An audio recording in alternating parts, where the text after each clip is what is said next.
우리가 오늘 읽게 될 아모스는 그 이름의 뜻 자체도 조금 특별합니다.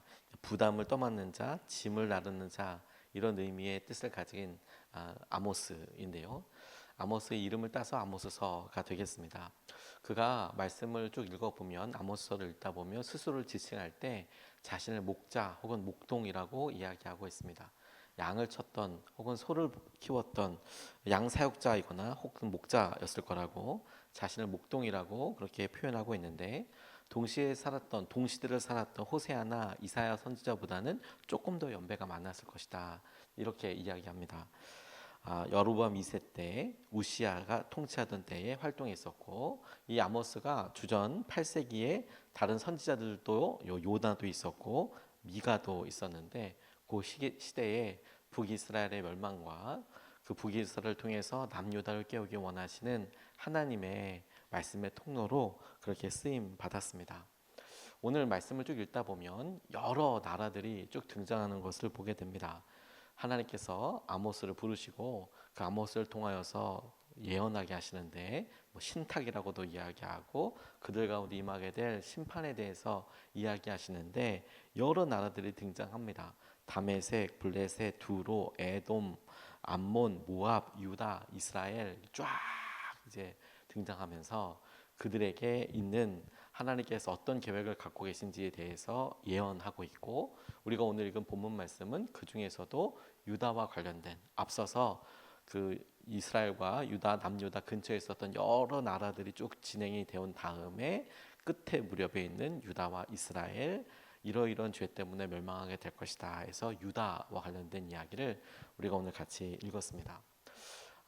오늘 이 본문 말씀이 아모스에서 우리에게 이야기하고 또 주목하는 말씀을 우리가 묵상하면서 첫 번째로 우리가 강조하고 있는 말씀. 오늘은 우리가 한 번만 등장하는 것 같지만 오늘 우리가 마음에 쓰는 성경 분량을 읽다 보면 각 나라들마다 반복해서 계속 이야기하고 있는 메시지를 주목하고 싶습니다. 그게 무엇이냐면 서너 가지 죄 때문에 멸망하게 된다는 거예요. 오늘 4절 말씀을 보면 이렇게 나와 있습니다. 나 주가 선고한다. 유다가 지은 서너 가지 죄를 내가 용서하지 않겠다. 그들이 주의 율법을 업신여기며 라고 나와 있는데 그 앞에 부분에 유다가 지은 서너 가지 죄를 내가 용서하지 않겠다. 유다가 지은 서너 가지 죄. 유다가 지은 서너 가지 죄라고 단순하게 이해할 것이 아니라 아모스 전체가 계속 반복해서 이야기하고 있는 그런 후렴부처럼 혹은 도입부처럼 계속 이야기하고 있는 부분이에요. 무슨 말이냐면 앞서서 다메섹 서너 가지 죄 때문에 멸망하게 될 거고 블레셋 서너 가지 죄 때문에 멸망하게 될 거고 그러면서 각각 그 서너 가지 죄가 어떤 것인지에 대해서 이야기하고 있어요. 똑같은 형태로 기술하고 있습니다. 그들이 각각 서너 가지 죄 때문에 멸망하게 될 것이다.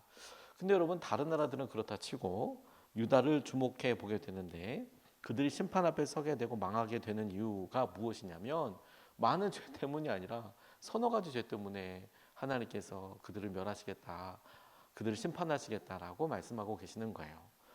저는 이 말씀을 이렇게 묵상하면서 이 서너 가지 죄가 많다는 뜻일까 적다는 뜻일까 처음엔 이렇게 생각해 보게 됐습니다. 서너 가지 죄라고 이야기할 때 여러분들은 어떠십니까? 서너 가지 죄 때문에 하나님께서 용서하지 못하시겠다. 그들이 그들 앞에 있는 죄의 짐과 대가를 치러야 한다라고 이야기할 때 그 서너 가지 죄, 그 서너 가지라는 것은 여러분들에게 많게 느껴지십니까? 아니면 적게 느껴지겠습니까? 본문 말씀을 본문을 그냥 말씀으로만 그대로 적용해 보면 오늘 쓰여진 문자적 말씀으로 그대로 적용해 보면 우리가 하나님의 심판 앞에 서고 하나님 우리를 용서하지 못하는 게 인류의 모든 죄가 아니고 그리고 우리가 어렸을 때부터 지은 모든 죄 때문도 아니고 우리가 갖고 있는 모든 죄의 행동이 아니고 그동안 해왔던 모든 죄 이것도 아니고 서너 가지 죄 때문이다. 이 말씀을 그냥 그대로 문자적으로 이렇게 적용해 보면 저는 오히려 그렇게 묵상해 보면서 하나님께서 제게 주목하시고 제게 지적하시는 것이 서너 가지밖에 안 된다고요? 하나님 정말 서너 가지밖에 안 됩니까? 그 서너 가지 죄 우리가 언뜻 생각해도 그래 이런 거라고 생각할 수 있을 만큼의 죄 우리가 어디 재판을 받게 된다거나 혹은 누군가에 있어서 우리가 평가받는 자리에서 이렇습니다. 당신은 이렇습니다. 이렇습니다. 이렇습니다. 많은 사람들의 의견과 말을 모아서 쭉 적는다고 하면 그게 서너 가지만 되겠습니까? 3, 40가지 되겠습니까? 젊었을 때 어렸을 때까지 생각하면 더 많을 수도 있지 않겠습니까? 근데 서너 가지 죄를 용서하지 않으시겠다라는 이야기가 제게는 많게라기보다 서너 가지밖에 안 돼? 정말 그래? 왜냐하면 거꾸로 생각해 보면 그럼 하나님께서 용서하지 않으시겠다라 하는 그 서너 가지 죄 그것만 극복하면 그것만 이기면 그럼 하나님께서 용서해 주시는 거야? 마치 여러분 우리가 우리의 삶을 전부 다 바꿔야 돼. 내가 이 관계를 해결하기 위해서 전부 다 바꿔야 되고 죽었다 살아나야 되고 막 이러면 그 부담이 확 될 수도 있겠는데 서너 가지 죄야? 그 서너 가지를 하나님 앞에 회개하고 나아가면 돼? 저는 이것이 오히려 하나님께서 그들에게 말 주목하게 하실 서너 가지 죄, 가장 중요하게 생각하는 그 서너 가지 죄라고 말씀하시는 것이 오히려 우리에게 그것을 해결할 수 있고 그것을 다잡아서 의지적으로 반응할 수 있는 하나님의 구체적인 도전이라 이렇게도 적용이 될 수 있겠다. 그렇게 받아들였어요.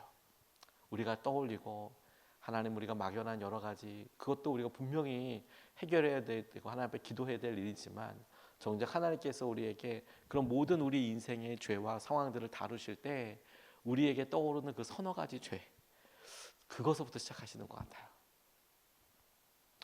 어느 분이 이렇게 해외에서 목회를 하실 때 정원이 있는 잔디에 머물게 되셨답니다. 잔디가 있는 정원에 있는 집에 머물게 되셨답니다. 그런데 보기에는 진짜 좋았는데 너무 빨리 자라더래요. 그래서 전원 생활하시는 분들이 아마 그런다죠. 전원 생활을 처음에 시작하실 때 전원에다가 주택 지어놓고 하수들은 잔디를 심는데요. 근데 중수 정도 되시는 분들은 거기다가 자갈 깐데요. 상수들은 공구를 치신다더라고요. 아예 이 잔디가 자라니까 하수들은 거기다 잔디 다 싣고 좋다 이렇게 하는데 그 잔디 관리하느라고 너무 힘들고 중수들은 거기다가 자갈 못 자라게 있게 하는데 아예 상수들은 거기 아예 살려고 하시는 분들은 아예 공구를 쳐서 아예 생활을 못 하신다고. 근데 이분도 보니까 잡초가 자라고 또 자라고 또 자라는데 정말 너무 힘들대요. 그걸 베면 또 자라고 베면 또 자고 뽑아도 계속 자라고 계속 그래서 그래서 3번은 도대체 어떻게 될지 모르고 있다가 친구 목사님 한 분이 제초제를 뿌려야 된다고 그래서 마트에 가서 제초제 가지고 다 뿌리니까 그래도 어느 정도 그 해에는 효과가 있더라는 거예요. 이분이 그런 생각으로 내가 내 죄도 이렇겠구나. 뽑아도 또 나누구나. 뽑아도 또 나누구나. 아예 공구리를 치면 좋겠지만 자기 집도 아니고 뽑아도 또 나겠구나. 그런 고백을 이렇게 하시더라고요. 저희 교회도 저희가 얼마 전만 하더라도 산이지 않았습니까? 바로 옆에가. 그래서 저도 이렇게 잘 이런 생활을 모르는데도 이렇게 쭉 보면 반복적으로 자라는 것들이 보이잖아요. 그리고 1년, 2년, 3년 이렇게 지나고 나니까 그렇게 많이 더 자라는 애들이 보이기 시작하는 거예요. 첫 해에는 그냥 푸른 게 풀인가 보구나. 갈색은 나무인 거고 뭐 이렇게 가을 맞고 겨울 맞으면 색깔 변하는구나 이렇게만 생각하다가 그 다음에 보니까 요게 조금 더 많아졌네 이렇게 생각하게 되고 3년 지나고 나니까 더 많아졌네.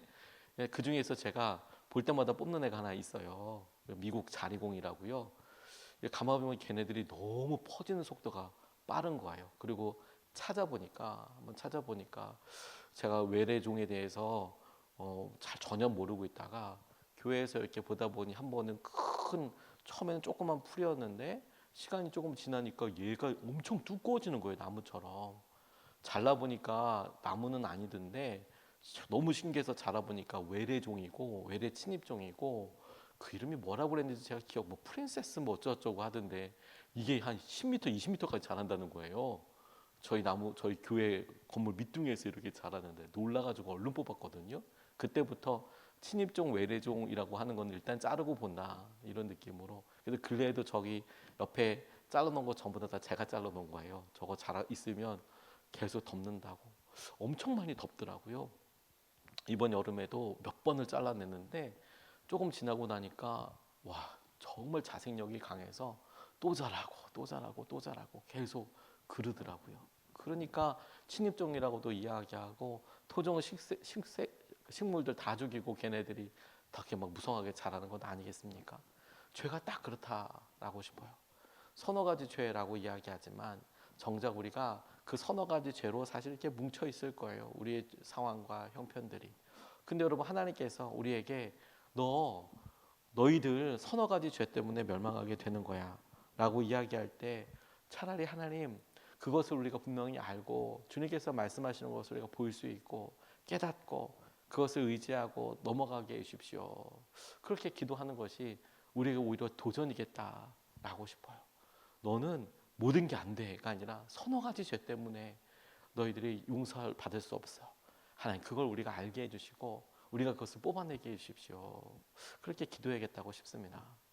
두 번째로 주목하게 된 것은 이 유다에게 하나님께서 그 서너 가지 죄로 주목하고 계시는 것을 우리도 같이 붙잡고 기도하고 싶은데 제가 놀랍다고 생각한 것은 그동안에 여러 나라들이 있었지만 그 중에서 유다를 찍어서 이야기한 것은 그들에게도 하나님께서 찾으신 것이 서너 가지 죄 앞에 여러 다른 나라들도 서너 가지 죄 이게 반복된다고 했잖아요.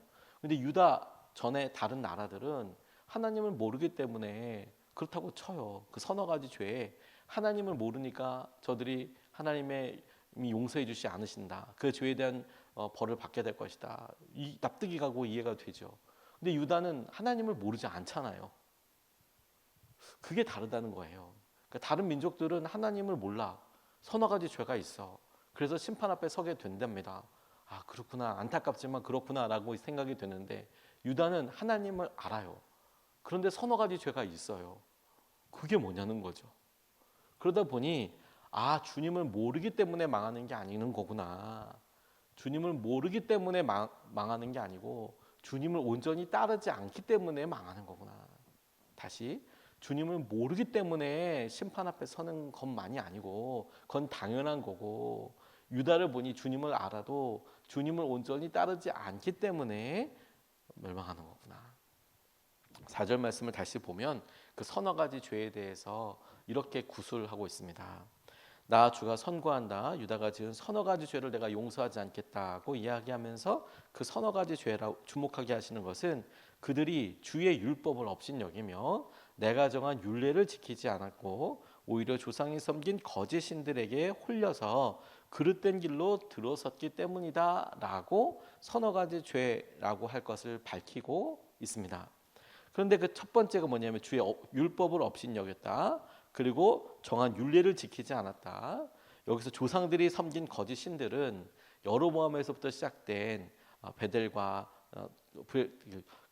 두고 세웠던 그런 금송아지 그걸 또 믿고 따랐던 것을 이야기하죠. 거짓 신들에게 홀려서 했던 것. 그리고 그들을 뗀 길로 계속 나가는 것. 서너 가지죠. 근데 여러분 이렇게 주목한 이것이 하나님과 관련되어 있는 거예요. 그러니까 하나님이 없는 게 아니라 하나님이 계세요. 하나님을 알아요. 그러니까 율법을 지키려고 하는 거죠. 율법이라는 것 자체가 하나님과의 관계를 떠올려 상정해야 될 테니까. 그런데 그 율법을 업신여겼어요. 내가 정한 율례를 할 때 그 율례도 하나님께서 정하신 율례. 그러니까 이스라엘 백성들을 하나님을 알아요. 율례도 알아요. 그런데 주목하게 하시는 것이 무엇입니까? 그걸 지키지 않았어요. 온전히 따르지 못했어요. 그리고 하나님 보시기에 당시의 여러 나라들을 서너 가지 죄로 그렇게 멸하시겠다 혹은 심판하시겠다라고 이야기할 때 유다가 주목되고 있는 서너 가지 죄가 하나님을 안 믿는 것이나 온전히 따르지 않는 것이나 똑같다. 이렇게도 적용해 볼 수 있겠다라고 싶었습니다. 그릇된 길로 들어섰기 때문에 하나님을 안다고 하지만 근데 정작 그 마음의 핵심에 온전한 하나님을 향한 순종과 마음이 아니라 하나님께서 하신 말씀들에 대하여 우리가 업신여기고 따르지 않고 우리 가운데서 타협하고 하는 일들에 대해 하나님께서는 똑같다. 야, 모압이나 암몬이나 블레셋이나 다메섹이나 앞에 서너 가지 죄로 너희들의 뭐 어떻게 폐역하고 계속 하는 거나 남유다나 뭐 이스라엘이나 똑같다라고 말씀하신다라고 싶었습니다. 그들은 어느 것 하나 하나님을 모른다고 보기 어려울 만큼 다 알고 그리고 스스로도 잘 알고 하나님을 따르고 있다라고 생각했지만 오히려 하나님을 알되 제대로 온전히 따르지 않는 점을 주목하게 하신다라고 싶었어요. 그리고 그것이 오늘 하나님께서 말씀하실 서너 가지 죄인 거구나. 하나님께서 여러분 우리에게 이야기하실 때 저는 이것이 사랑하기 때문에 드러나는 여러 일들이라고 싶습니다. 하나님 우리에게 주셨던 여러 일들과 기회들을 우리가 알고 있는데 그런 기회들을 우리가 믿고 따르면서 우리의 마음속에 어느 순간에 그런 말씀과 약속들에 대해서 우리가 알고는 있지만 오히려 그것을 지키지 못하고 혹은 따르지 않고 있을 때에 우리는 다른 변화가 없다라고 싶지만 오히려 하나님께서는 그 부분을 중요하게 생각하고 계시는 거예요. 왜냐하면 죄라는 것 자체가 하나님과의 관계에서 틀어진 왜곡된 관계의 방향을 지향성을 말하거든요. 작아 보여서 작은 죄가 아니고 크게 보여서 더 큰 죄가 아니라 그 갭 차이를 하나님께서는 죄 서너 가지 죄라고 이야기하고 계시는 거예요. 우리가 하나님을 믿고 따르고 의지하는 거예요. 다윗의 의지하라는 책에 보니까 이런 이야기가 나와요. 다윗이 회개했습니다. 그가 바세바 사건으로도 회개하고 잘못한 것들 하나 앞에 회개하는 때가 있었죠. 대표적인 게 이제 바세바 사건입니다. 그것으로 인하여서 그 가정에 아주 아주 큰 어려움이 막 일어납니다. 그는 몰래 했지만 하나님께서 그에게 그의 죄에 회개하고 나아가게 될 때 하나님께서 너는 그랬지만 넌 다른 사람들이 진짜 백주대낮에 그런 일을 당하게 될 거다. 처음에는 무슨 말인지 몰랐지만 압살롬 자기 아들로 인하여서 말도 안 되는 아주 끔찍한 일이 다윗의 집에 다윗에게 닥쳤습니다. 다윗 회개했어요. 그리고 그런 여러 일들 가운데 다 잃어버렸습니다. 그런데 하나님께서 그의 마음을 절박한 마음을 보시고 회복시켜 주셨죠. 회복시켜 주셨어요. 근데 여러분 회개란 감동적인 말씀을 듣고 흘리는 눈물 몇 방울과 감동적인 말씀을 듣고 고백하게 되는 말 한마디 정도가 아닙니다. 그때 눈물과 고백이 의미 없다는 게 아니라 거기서 끝나지 않는다는 겁니다. 우리가 말씀을 듣고 하나님 잘못했습니다. 회개하게도 되고 그리고 그렇게 주신 은혜 때문에 고백도 하게 되는데 그건 참 귀하고 그리고 계속 지향해야 될 첫 번째 발걸음이긴 하지만 근데 그게 다는 아닙니다. 일시적이고 감정적인 후회도 아니에요. 오히려 여러분 단순한 잘못의 뉘우침도 아닙니다. 내가 잘못했구나도 아니고요. 그것은 하나님에 대한 마음, 죄에 대한 생각의 근본적인 변화예요. 하나님께서 유다에게 이야기하시는 그 서너 가지 죄가 너 율법을 업신여겨. 제가요? 언제요? 너 내가 정한 유례를 지키지 않아서. 제가요? 제가 언제요? 전 율법 잘 지켰어요. 넌 조상에 섬긴 거짓 신들에게 홀렸어. 제가요? 저는 하나님만 섬기는데요. 너 그릇된 길로 들어서고 있어. 제가요? 억울해요 하나님. 저는 하나님을 섬기기 위해서 이렇게 가고 있잖아요. 라는 말에 우리가 가다가 하나님 제가 강팍했습니다. 마음이 그랬습니다. 그래서 조금 후회되는 이런 정도가 아니라 하나님께서 왜 이렇게 말씀하실까? 왜 블레셋, 다메섹, 암몬, 모압 쭉 나오는 사람 그 서너 가지 죄 언급하실 때 유다에 대해서 말씀하시며 너희들 율례를 지키지 않고 내 법을 너희들 업신여겼다라고 이야기할 때 왜 이렇게 이야기하셨을까? 하나님 보시기에 우리의 마음이 우리가 하나님을 향한 갈망이 하나님을 향한 여러 생각이 똑같구나. 그런 사람들과 우리의 마음의 변화 하나님에 대한 마음과 죄에 대한 생각이 근본적으로 변하고 그 태도가 바뀌면 하나님께서 서너 가지 죄라고 이야기하신 그 행동을 통하여서 그것을 깨달아가면서 우리 삶이 전체로 바뀌게 되는 은혜가 있겠다라고 싶습니다. 저는 이번에 한 주 동안 우리가 교회 학교를 위해서 기도하면서 하나님께서 우리가 호세아서를 통해서 하나님과의 관계를 이렇게 말씀하셨다면 오늘 이번 주의 마지막 야모스 말씀을 통해서 하나님이 오히려 분명하게 우리에게 이야기하신다고 싶습니다. 우리가 우리 자신의 모습을 우리가 우리 자녀들에게 가르쳐 줄 수 있는 것을 한 번에 가르쳐 줄 수 있는 것 서너 가지만 해도 사실 대단히 많죠. 한 가지만 바뀌어도 사실 대단한데 서너 가지면 대단히 많이 바뀐 것이죠. 근데 그럼에도 불구하고 100가지라 그러면 어떻게 도전도 못 해볼 텐데 서너 가지, 그래 한 번, 두 개, 세 개, 요것만 바꿔도 하나님께서 우리에게 하실 은혜와 마음을 회복시켜 주시고 누리게 해주시는 거구나. 아, 이렇게만 해도 하나님께서 우리를 다시 놀라운 주 은혜로 이끌어 주시는 거구나. 그런 마음으로 우리가 우리 자신의 마음을 다잡고, 사단은 시작도 못하게 합니다. 아, 이거 다 바꾸려면 너무 힘들어. 근데 주님은 서너 가지야. 서너 가지. 여러분, 만약에 우리가 하나님께로부터 너 복 받을 거야, 서너 가지만 고쳐, 얼마나 감사해요, 여러분. 너 서너 가지만 고치면 하나님께서 하늘의 문을 열어주셔서 너희들의 창고를 채워주시고 하나님께서 하실 것으로 너희들이 배부를 것이며 놀라운 주의 은혜를 경험하게 될 거야. 서너 가지만 고쳐. 할렐루야. 하나님, 서너 가지면 되는 거예요. 100개라도 고쳐야 될 판인데 서너 가지면 되는 거예요. 너무 감사한 거죠. 우리 자녀들에게 서너 가지만 하나님 알려주면 되는 거예요. 하나님, 꼭 그렇게 그런 일들이 우리 가운데 있어서 실제가 되는 그런 한 주와 삶이 되게 하여 주십시오.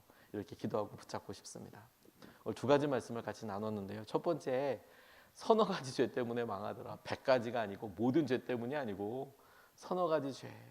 저는 이것을 그냥 하나님의 말씀 그대로 서너 가지 죄라고 이야기하셨으니 하나님께서 주목하시는 그 서너 가지 죄, 하나님 우리도 같이 주목하고 하나님의 마음대로 그것을 마주하며 싸워 이겨보게 해주십시오. 서너 가지 죄. 두 번째, 우리가 보니까 주님을 몰라서 죽는 게 아니구나. 주님을 온전히 따르지 않기 때문에 똑같이 이렇게 하나님의 심판 앞에 있게 되는 거구나. 하나님, 우리의 마음과 태도를 바꿔주셔서 주님을 온전히 따르게 하여 주십시오. 이것을 붙잡고 오늘도 두 가지 기도 제목과 함께 마지막 세 번째는 세 번 나눠서 기도하는데 우리 마지막으로 교회 학교를 위해서 기도하고 싶습니다. 첫 번째, 우리가 세 번 나눠서 기도할 텐데 첫 번째 기도 제목은 주님, 죄에 대하여 민감하게 하시고 죄와 싸워 이기게 하여 주십시오. 정결하게 하여 주십시오. 여러분, 서너 가지만 이기면 됩니다. 해볼 만하지 않습니까? 서너 가지. 오늘 여러분, 우리가 서너 가지만 고쳐도 하나님께서 말씀하신 것들로부터 그래도 우리가 하나님 은혜의 마음을 적용해 볼 수 있지 않겠습니까? 우리가 죄에 대하여 민감하게 하시고 죄와 싸워 이기게 해주십시오.